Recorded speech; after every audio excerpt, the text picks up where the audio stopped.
Circulatory system in human body.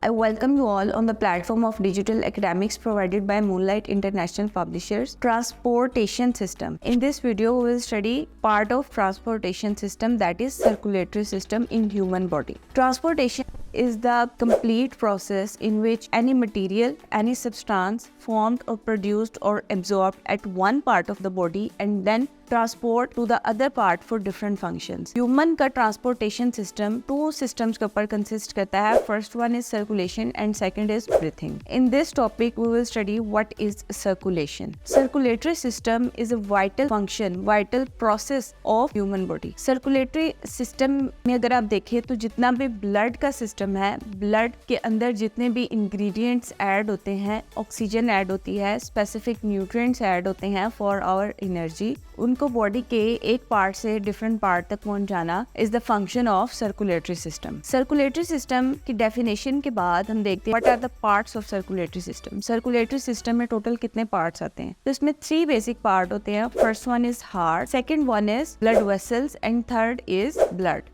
अगर पहले हिस्से को देखें तो ये है हार्ट। हार्ट के अंदर आप ये याद रखेंगे 4 इसके वाल्व्स होते हैं हार्ट के, और हार्ट का जो फंक्शन है वो ब्लड को पंप करना है। ब्लड हार्ट के पास आता है, हार्ट उसको पंप करता है और डिफरेंट एरियाज तक पहुंचा देता है। This is the function of heart. फिर आ जाता है ब्लड। ब्लड के अंदर प्लाज्मा होता है, वाटर होता है, डिफरेंट न्यूट्रिएंट्स होते हैं, ऑक्सीजन, कार्बन डाइऑक्साइड, गैसेस होती हैं जो बॉडी के फंक्शन करने के लिए जरूरी न्यूट्रिएंट्स है, वो सब चीजें ब्लड के अंदर, और ये एक जगह से दूसरी जगह तक पहुंचाई जाती हैं ताकि जितने भी इंपॉर्टेंट न्यूट्रिएंट्स है वो बॉडी के सारे पार्ट्स तक चले जाएं। ऑक्सीजन ब्रेन तक, फुट तक, हैंड्स तक, even all parts of the body. फिर आप देखते हैं ब्लड वेसल्स के ब्लड वेसल्स क्या काम है। ब्लड वेसल्स एक तो पाथवे प्रोवाइड करती हैं for the movement of blood. जितना भी ब्लड है वो बॉडी के अंदर ब्लड वेसल्स के अंदर मूव करता है। ब्लड वेसल से बाहर ब्लड मूव नहीं कर सकता।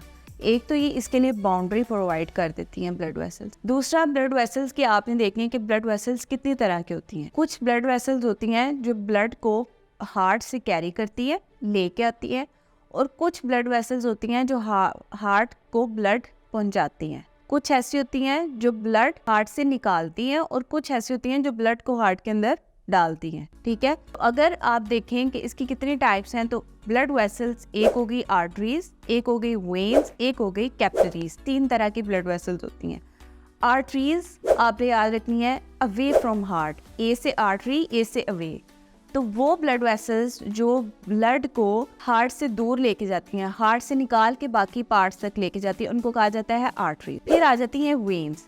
वेन्स वो ब्लड वेसल्स हैं जो ब्लड को हार्ट की तरफ लेके आती हैं, towards the heart, that is veins. और कैपिलरीज हैं, थर्ड इसका टाइप होती है कैपिलरीज। कैपिलरीज वो ब्लड वेसल्स हैं जो आर्टरीज और वेन्स के दरमियान कनेक्शन डेवलप करती हैं, आर्टरीज और वेन्स को एक दूसरे के साथ कनेक्ट करती हैं, दैट इज कैपिलरीज। फिर हम देखते हैं कि सर्कुलेटरी सिस्टम के पार्ट्स के बाद सर्कुलेटरी सिस्टम के कितने पाथवे हैं, किस किस तरह से ब्लड की सर्कुलेशन होती है। अगर आप इसके पाथवेज देखें तो इसके पाथवेज के अंदर आप डायग्राम में देख रहे हैं एक हार्ट है, एक ब्लड वेसल है, फिर उसके बाद डिफरेंट लंग्स के एरियाज हैं। तो आपने याद रखना है कि इसकी सर्कुलेशन के 2 पाथवेज होते हैं, एक पल्मोनरी सर्कुलेशन होती है और एक सिस्टेमिक सर्कुलेशन होती है। वर्ड पल्मोनरी से आप याद रखेंगे, पल्मो का मतलब होता है लंग्स, तो पल्मोनरी सर्कुलेशन के अंदर लंग्स इन्वॉल्व होंगे और सिस्टेमिक सर्कुलेशन के अंदर बॉडी इन्वॉल्व होगी। अब पल्मोनरी सर्कुलेशन की अगर बात करें तो पल्मोनरी सर्कुलेशन में 2 चीजें आएंगी, एक हार्ट और एक लंग्स। हार्ट के पास डीऑक्सीजनेटेड ब्लड होगा जो उसको बॉडी के पार्ट्स से आएगा। डिफरेंट बॉडी के पार्ट्स ऑक्सीजन को यूज कर लेंगे, फिर जितनी उसके अंदर कार्बन डाइऑक्साइड होगी वो ब्लड के अंदर डाल देंगे और उसको हार्ट को दे देंगे। वो ब्लड जिसके अंदर ऑक्सीजन होती है वो ऑक्सीजनेटेड होता है, साफ होता है, और वो ब्लड जिसके अंदर ऑक्सीजन नहीं होती वो डीऑक्सीजनेटेड होता है। ठीक है, फिर आप देखेंगे कि पल्मोनरी सर्कुलेशन में हार्ट के पास डीऑक्सीजनेटेड ब्लड होता है जिसके अंदर से ऑक्सीजन बॉडी ने यूज कर लिया और जो पीछे ब्लड बचा उसको हार्ट को दे दिया। तो blood deoxygenated blood in heart, heart के अंदर डीऑक्सीजनेटेड ब्लड है, वो डीऑक्सीजनेटेड ब्लड मूव करता है। और लंग्स क्या करते हैं, लंग्स के अंदर क्या होती है, ऑक्सीजन ऑक्सीजन आई एयर से, हवा से, नाक से गई, नॉस्ट्रिल से गई, अंदर गई, लंग्स के पास गई, लंग्स के अंदर एल्वियुलर सैक्स हैं, वहाँ तक गई, उसके बाहर ब्लड कैपिलरीज हैं।